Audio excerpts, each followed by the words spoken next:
Hello, and welcome to Back to the Science. I'm Dr. Susan Oliver, and I'm a scientist, and back there is Cindy Oliver, and she's a dog. So there's been quite a bit of buzz lately about a new paper by Dr. Aseem Malhotra that he says was published after a rigorous and long peer review process and is perhaps the most important work of his career so far, with implications for every human being on the planet. He has been extensively promoting the paper at antivax conferences and on some TV shows. Now, several people have asked me to debunk this paper, although, to be honest, I suspect most of them weren't being sincere, but I'm going to debunk it anyway. Just before we get into that, you may be wondering why I'm wearing a football jersey and Cindy's wearing some football socks and how it fits in with the video. It doesn't. It has absolutely nothing to do with the video. This is a jersey of the mighty Parramatta Eels, and they are playing in the grand final today. So let's have a look at the paper. It's called Curing the Pandemic of Misinformation on COVID-19 mRNA Vaccines Through Real Evidence-Based Medicine, Part 1, and is published in the Journal of Insulin Resistance, which seems like a strange choice to publish the most important work of your career. In fact, it seems like a strange choice even for an important paper about vaccines. Now, to be honest, I'd never heard of the Journal of Insulin Resistance prior to Dr. Malhotra's paper, so I decided to look it up on Scopus. And it turns out it's not there. And it's also not on Web of Science or PubMed, which is a major red flag that it may not be a reputable journal. In fact, the journal has only published 29 articles since its inception in 2016, and 20 of those were published by members of the editorial board. So why on earth would Dr. Malhotra choose this journal to publish his most important work ever? Well, I have no idea, but it's worth mentioning that he is on the editorial board. Now, a number of people have brought up the fact that being a board member means that Dr. Malhotra's paper possibly didn't undergo the rigorous peer review he claims. Dr. Malhotra, unsurprisingly, rejects this suggestion, but it's fairly easy to check because if it has undergone peer review, there shouldn't be any glaring issues that the peer review process should have picked up. So what type of things should be picked up by peer reviewers? This does depend quite a bit on what type of paper it is. This particular paper is described as being a narrative review. Narrative reviews are also known as literature reviews, and they are essentially a summary of the research that has previously been done on a particular topic, and they are very common in non-clinical research. And here's one recent example that I just happen to have co-authored. It covers the research that has been done into developing antimicrobial polymers that mimic host defense peptides to mitigate antibiotic resistance. And if you're wondering what this has to do with the paper we're discussing, absolutely nothing. Just like Dr. Malhotra's paper has absolutely nothing to do with insulin resistance. Nevertheless, I will provide a link to the paper in the video's description so that you can read it if you want. Or if not, look at the pretty pictures. Now, when you are peer reviewing a review paper, there are a number of things that you need to check. I won't go over all of them, but a few critical things are: you need to check that the paper fits the scope of the journal. You need to check that it covers the key relevant literature, and you need to check that any claims being made are supported by the references cited. So let's have a closer look at the paper and see how it stacks up. Dr. Malhotra starts his paper with some historical information on vaccines, including his own advocacy of them, and he also shares this interesting tidbit. I was asked to appear on Good Morning Britain after a previously vaccine-hesitant film director, Gurinder Chadha, Order of the British Empire, OBE, who was also interviewed, explained that I convinced her to take the jab. Now, straight away, we see that this paper has failed one of the criteria that should have been considered by the peer reviewers, because clearly this is a paper about vaccines and not insulin resistance. So it doesn't fit the scope of the journal. It's also a bit weird to mention TV appearances in a scientific paper. But since we're talking about TV appearances, I should mention that I've also appeared on British TV. In fact, I was interviewed by Alison Beer from ITV's This Morning Show, and this is some of the footage here. If you're wondering why it's fairly low quality, it's because my cousin recorded it on her mobile phone from the TV screen. And again, this has absolutely no relevance to the paper we're discussing. But that's fine, because when Cindy peer reviewed what I was going to say, she said it didn't matter. Okay, so we know that the paper isn't within the scope of the journal, which would normally lead to a rejection, but for some reason the peer reviewers let it through. So let's have a look and see if there's anything else that they should have picked up that they didn't. So the first thing I noticed was a call to authority by Dr Malhotra. He says, "In fact, in my own clinic, I successfully prescribe a lifestyle protocol to my patients on the best available evidence on how to achieve this. I've even co-authored a high-impact peer-reviewed paper with 2 internationally reputed cardiologists, both editors of medical journals, on shifting the paradigm on how to effectively prevent heart disease through lifestyle changes." Okay, let's have a look at this paper. Oh, it's an editorial. Does it at least represent the best available evidence? Well, not according to this paper here, which was written in response to it. The authors of this paper point out that Malhotra and co-authors cherry-picked studies and misrepresented other studies. And indeed, most cardiologists would consider Malhotra's views on treating cardiovascular disease dangerous. So it appears Malhotra has form for cherry-picking data and misrepresenting studies. Is it possible that he's done the same in this paper? Let's have a look. The next paper Dr Malhotra references is the infamous abstract 10712, which I'm sure a lot of you will recall was the abstract that had an expression of concern placed on it because it was totally bollocks. And if you don't know why it was totally bollocks, I'll provide a link to a few articles explaining in the video's description. Not exactly the type of paper you would expect to see in a review article. But let's at least check and see if it has accurately represented what it says.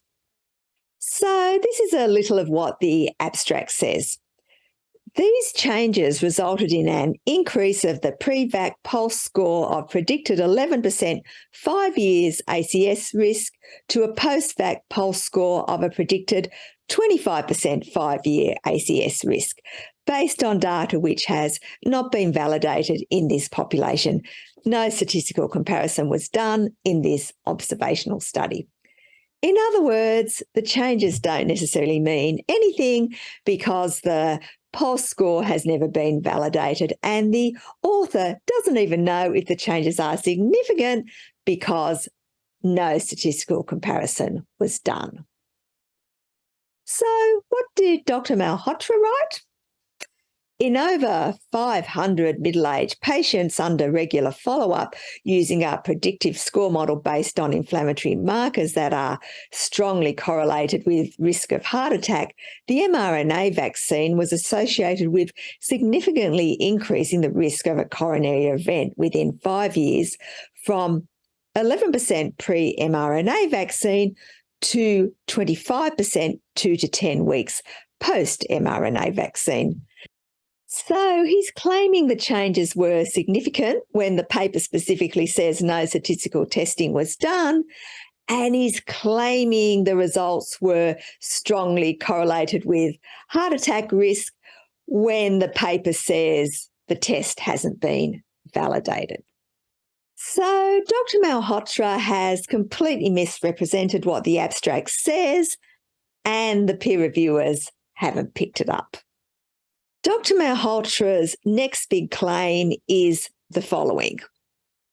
I recalled a cardiologist colleague of mine informing me, to my astonishment at the time, that he had made a decision not to take the vaccine for a number of reasons, including his personal low background, COVID-19 risk, and concerns regarding unknown short and longer term harms. One thing that alarmed him about Pfizer's pivotal mRNA trial published in the New England Journal of Medicine was the data in the supplementary appendix, specifically that there were 4 cardiac arrests in those who took the vaccine versus only 1 in the placebo group.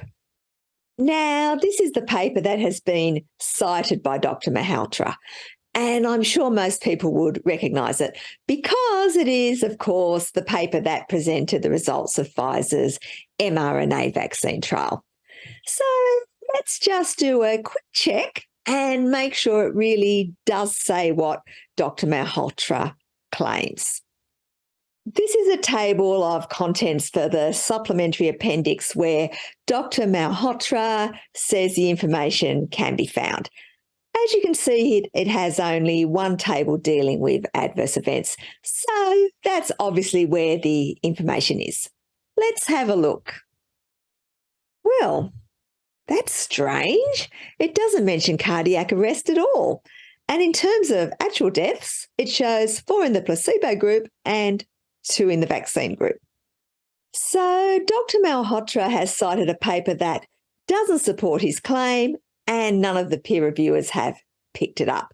And as I said earlier, this is basic stuff that you should check when peer reviewing a narrative review. It turns out that the numbers actually come from this paper here, which was also published in the New England Journal of Medicine, and it's a follow-up of the original trial with the data for 6 months. And Dr. Malhotra is also being a little disingenuous about the data.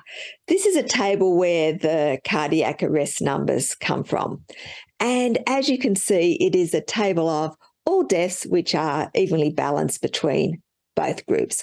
Although it does indeed show the cardiac arrest figures that Malhotra claims, they are not the only cardiac adverse events included in the table. Given Dr. Malhotra was previously talking about heart attacks, you would think he would at least also look at the data for that.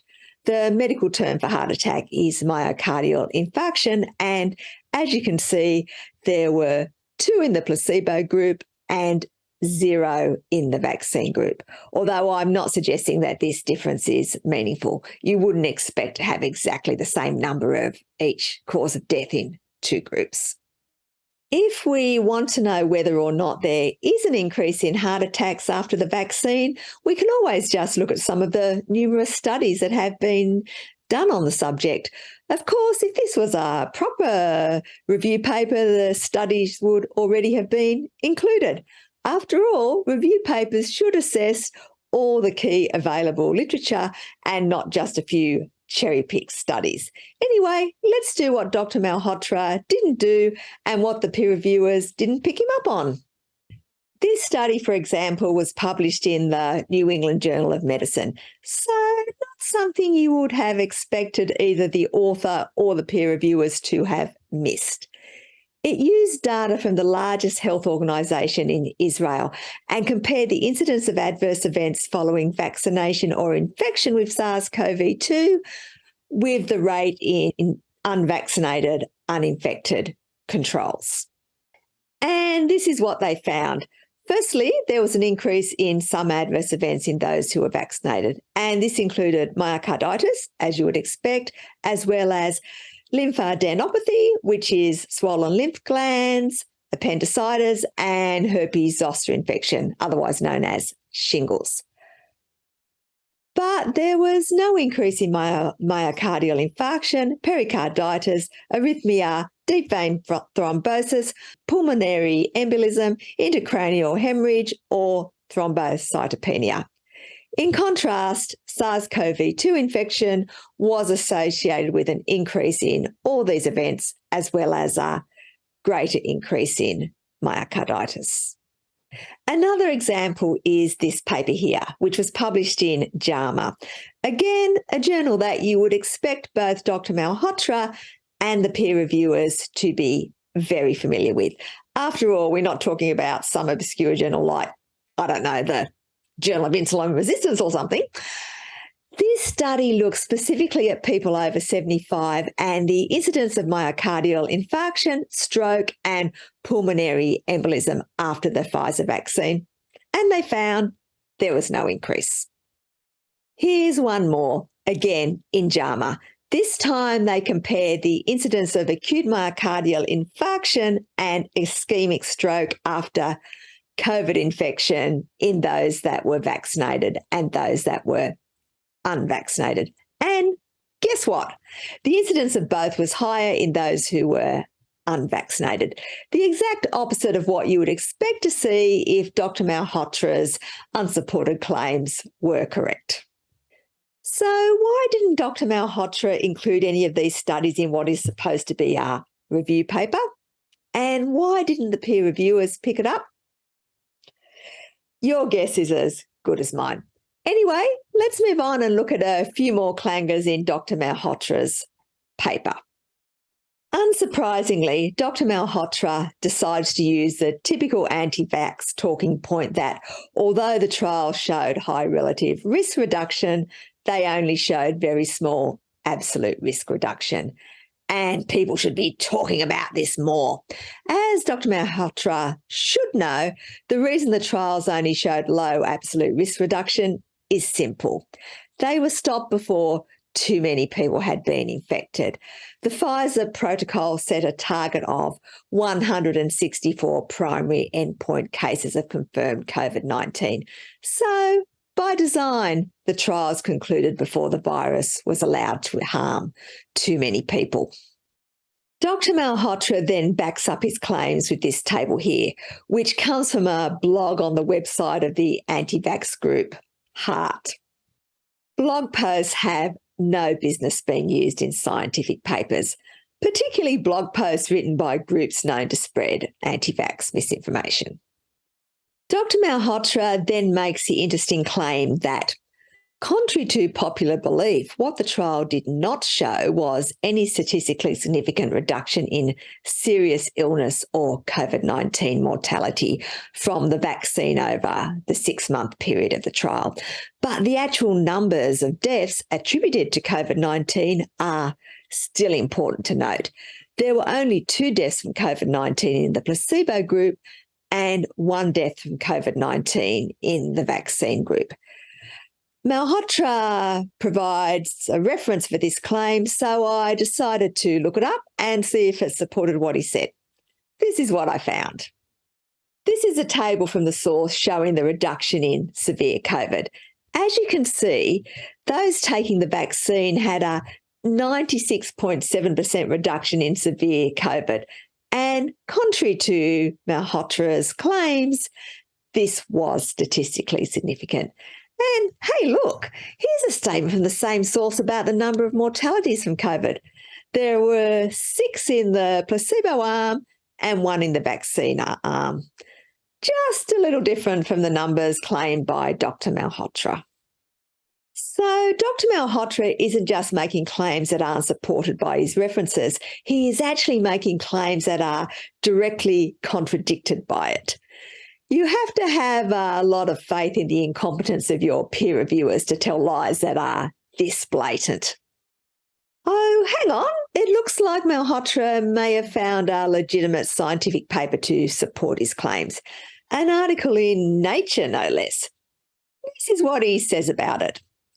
Similarly, A recent paper in Nature revealed a 25% increase in both acute coronary syndrome and cardiac arrest calls in the 16 to 39-year-old age groups, significantly associated with administration with the first and second doses of the mRNA vaccines, but no association with COVID-19 infection.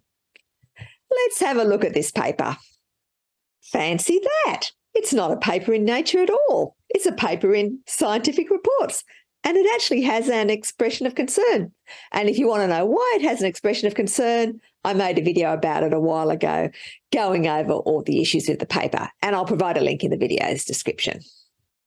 Malhotra then decides to get into the nitty-gritty of how vaccines work. According to Dr Malhotra, for conventional vaccines, an inert part of the bacteria or virus is used to educate the immune system. The immune stimulus is limited, localised, and short-lived. For the COVID-19 vaccines, spike protein has been shown to be produced continuously and in unpredictable amounts for at least 4 months after vaccination. Astoundingly, Dr Malhotra seems to be unaware of attenuated vaccines, which have been around for over 200 years and use live viruses, not inert parts of the virus. And needless to say, the paper that he claims shows spike protein is produced continuously for at least 4 months shows nothing of the sort. It is just another paper he is misrepresenting. Malhotra then decides to scrape the bottom of the barrel and presents as evidence a dodgy preprint written by Fenton et al. In this preprint, Fenton and friends decide that an increase in mortality that is being seen in unvaccinated people is actually vaccinated people dying just after being vaccinated, because vaccinated people are still counted as unvaccinated until 14 days after vaccination, which is not true. Malhotra presents the fact that Sweden counts their numbers in this way as evidence for the fact that UK is doing the same. What the F? What has what they do in Sweden got to do with what they do in the UK?